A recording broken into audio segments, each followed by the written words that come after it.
क्या हुआ क्या दिक्कत होगी? कुछ नहीं हुआ सर। क्या दिक्कत होगी? सर एक हम यहाँ पे बस का वेट कर रहे थे तो यहाँ पे लड़कियाँ आए सर, दो लड़के आए सर और जल्दबाजी में उन्होंने मेरा पर्स छीन लिया। कौन थे? कहाँ पे? आप यहीं खड़ी थी? मैं देखा नहीं सर वो कौन थे और जल्दबाजी में थे वो, मुझे पता ही नहीं चला सर। तो आपने पुलिस को इन्फॉर्म किया नहीं किया? सर किया है सर, डायल 112 सर कॉल किया था सर हमने, अभी आने वाली है सर पुलिस। पुलिस भी आ गई, डायल 112 यहाँ पहुँच गई और यहाँ पे दो लड़कियाँ थी और इनके साथ बताया जा रहा है कि एक तरह से इनको चोट भी लगी है और यहाँ पे डायल 112 यहाँ पे पहुँच गई। आप देख रहे हैं कि जैसे डायल 112 में फोन करते ही आपने जैसे कि आपने मैसेज किया था, आगे डायल कॉल किया था सर और दो बाइक पे थे सर, उन्होंने मेरा पर्स छीन लिया और वो जल्दबाजी में थे, मेरे को कुछ पता ही नहीं चला कि कौन थे क्या थे और वो एकदम से भाग गए सर।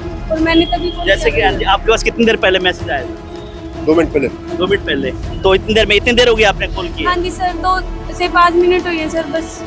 2 से 5 मिनट के अंदर ही जैसे एक लड़की यहाँ पर थी और इसके एक तरह से पर्स छीन कर कोई चला गया। कॉल करते ही डायल 112 की टीम यहाँ पर आ गई है। जैसे कि आप बातें आप क्या कहना चाहेंगे? जैसे सरकार ने डायल 112 की सुविधा दी, उससे फायदा कितना हो रहा है? सर हमें बहुत फायदा हो रहा है, हम सरकार का धन्यवाद करते हैं कि हमें ऐसी सुविधा मिली है कि हम एक जैसे हमने 5 मिनट हुई है कि हमने 112 पे कॉल किया है, जैसे ही कॉल करते ही पुलिस तुरंत पहुंची है हमारी मदद के लिए, हम सरकार का धन्यवाद करते हैं। आप क्या कहना चाहेंगे? जैसे आपने कॉल किया, पुलिस पहुंच गई है। सर हम सरकार का धन्यवाद करना चाहेंगे कि हमने कॉल की, डायल 112 किया और वो आ गए सर तुरंत। यहाँ पर ये थे, इनके साथ एक तरह से किसी ने पर्स छीन लिया। पर्स छीनने के बाद डायल 112 में कॉल करते डायल 112 की टीम यहाँ पर है। आप देखिए गाड़ी है और यहाँ पहुंची हुई है। जैसे कि हरियाणा सरकार ने एक तरह से योजना शुरू की है डायल 112 महिलाओं के सुविधाओं के लिए, महिलाओं की सुरक्षा के लिए। अगर रात के समय आप कहीं दुविधा में हैं तो आप डायल 112 को कॉल करते ही डायल 112 आपके कुछ ही मिनटों में आपके पास पहुंच जाती है। उसी को लेकर सरकार की एक तरह से पहले उसकी सराहना भी की और हमारा यही है कि आपको पूरी रिपोर्टें दिखाएंगे कि हम लोग डायल 112 किस तरह से आपने डायल करना है, डायल 112 क्या कार्य कर रही है, लगभग हरियाणा में कितनी गाड़ी हैं। ये जो रिपोर्ट आप देखेंगे, रिपोर्ट के बाद आपको पता चलेगा कि वाकई में हरियाणा सरकार एक अच्छा कदम उठा रही है, अच्छी पहल की है हरियाणा सरकार में। फिलहाल आप देख रहे हैं डायल 112 ये लड़कियों को यहाँ से लेकर जा रही है, क्यों उसको ना धक्का दिया तो गोटे पे चोट भी लग रही है और इनको यहाँ से लेके जाया जा रहा है। ले जाने के बाद इनको एक तरह से तफ्तीश की जाएगी और दोषी होंगे उनके खिलाफ कार्रवाई भी होगी। लेकिन फिलहाल की अगर बात करें तो डायल 112 पूरी तरह से महिलाओं की सुरक्षा के लिए काम कर रही है। इस तरह की हरियाणा सरकार की ये जो पहल है और उसको एक तरह से सराहनीय कदम बताया जा रहा है और इसी तरह से आप देखते हैं डायल 112 यहाँ पहुंची और इनको लेकर चली गई। आज हम बात करेंगे सीएम मनोहर लाल की महिलाओं की सुरक्षा से जुड़े 112 की। आखिर क्या है 112 और इसमें क्या क्या बदलाव किए गए हैं और क्यों ज़रूरत पड़ी इन बदलावों की। अब चाहे दिन हो या फिर अंधेरी रात, आज प्रदेश की बेटियां बेधड़क होकर स्कूल, कॉलेज अथवा अपने कार्यस्थल पर आती जाती हैं, क्योंकि प्रदेश सरकार ने सिर्फ बेटी बचाओ बेटी पढ़ाओ का नारा ही नहीं दिया, बल्कि इसे सार्थक करने का प्रयास भी किया जा रहा है, जिसमें प्रदेश सरकार द्वारा शुरू की गई डायल 112 सुविधा अहम रोल अदा कर रही है। वैसे तो प्रदेश की मनोहर लाल सरकार डायल 112 पर सभी सुरक्षा प्रणालियों को जोड़ा हुआ है। इस नंबर पर लोग तत्काल आपातकालीन सहायता का लाभ उठा रहे हैं। डायल 112 महिलाओं की सुरक्षा में पहले ही काफ़ी अहम रोल अदा कर रहा था, लेकिन अब मुख्यमंत्री मनोहर लाल की पहल पर इसे महिलाओं की सुरक्षा के कवच के रूप में विकसित कर दिया गया है। पहले आपातकाल की स्थिति में पुलिस सहायता, एम्बुलेंस और फायर ब्रिगेड के लिए अलग अलग हेल्पलाइन नंबरों पर डायल करना पड़ता था, जिसमें कई बार पीड़ित व्यक्ति तक सहायता पहुंचने में काफ़ी देर भी हो जाती थी।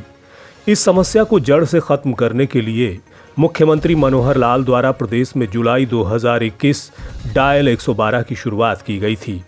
डायल 112 के शुरू होने से न केवल पुलिस की कार्यप्रणाली काफ़ी स्मार्ट हो गई है, बल्कि इसकी वजह से ज़रूरत पड़ने पर लोगों को क्षणों में आपातकालीन सुविधाएं भी उपलब्ध कराई जा रही हैं।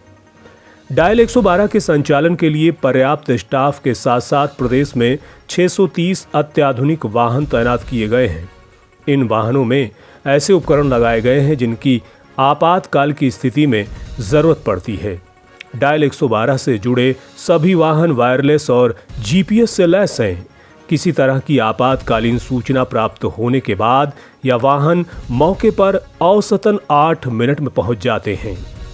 डायल 112 आपातकाल की स्थिति में त्वरित सहायता पहुंचाने में तो काफ़ी कारगर साबित हो ही रही है।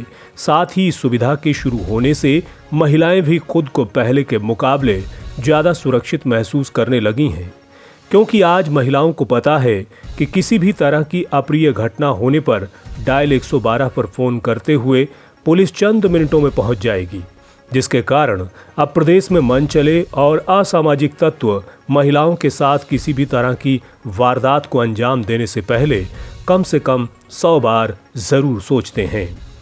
डायल 112 अब सिर्फ आपातकालीन स्थिति में सहायता पहुंचाने तक ही सीमित नहीं है, बल्कि महिलाओं की सुरक्षा को ध्यान में रखते हुए मुख्यमंत्री मनोहर लाल द्वारा इस सुविधा का लगातार विस्तार भी किया जा रहा है। रात के समय कई बार सुनसान सड़कों पर यातायात के साधनों का काफ़ी अभाव रहता है। रात के समय यदि कार्यस्थल या शिक्षण संस्थान से लौटते समय यदि किसी महिला को कोई यातायात का साधन उपलब्ध नहीं हो पा रहा है तो वह डायल 112 पर फ़ोन कर मदद मांग सकती है। ऐसे में सूचना मिलते ही इमरजेंसी रिस्पांस व्हीकल तुरंत मौके पर पहुंचकर महिला को घर पहुंचाने का काम भी करती है। डायल 112 को महिलाओं की सुरक्षा का अभेद कवच बनाने के लिए प्रदेश के मुख्यमंत्री मनोहर लाल ने अब तक और अहम फैसला लिया है, जिसके तहत अब काम के सिलसिले में या अन्य कारणों से रात के समय यात्रा करने वाली महिलाएं डायल 112 पर अपना रजिस्ट्रेशन करवा सकती हैं। ऐसे में डायल 112 पर रजिस्ट्रेशन करवाने वाली महिला का फ़ोन नंबर और डाटा स्थायी रूप से फीड हो जाएगा। ऐसे में आपातकाल की स्थिति में रजिस्टर्ड नंबर से फ़ोन करने पर महिला को डायल 112 पर अपने संबंध में कुछ भी बताने की ज़रूरत नहीं पड़ेगी। डायल 112 पर फ़ोन मिलते ही पुलिस बिना समय गंवाए मदद के लिए पहुंच जाएगी। यात्रा के दौरान महिला वाहन या चालक का फ़ोटो खींचकर डायल 112 पर भेज सकती है। ऐसे में ज़रूरत पड़ने पर पुलिस महिला या वाहन चालक से आसानी से संपर्क कर सकती है। मुख्यमंत्री मनोहर लाल के आदेश पर पुलिस कैब, ऑटो और अन्य सार्वजनिक वाहनों की यूनियनों से समन्वय स्थापित कर उन्हें महिला सुरक्षा के संबंध में सख्त निर्देश दे रही है। ऑटो और कैब चालकों को नाम और मोबाइल नंबर वाहन के भीतर और बाहर लिखने के निर्देश दिए जा रहे हैं, ताकि यात्रा के दौरान महिला फोटो खींचकर सारी जानकारी डायल 112 पर भेज सके।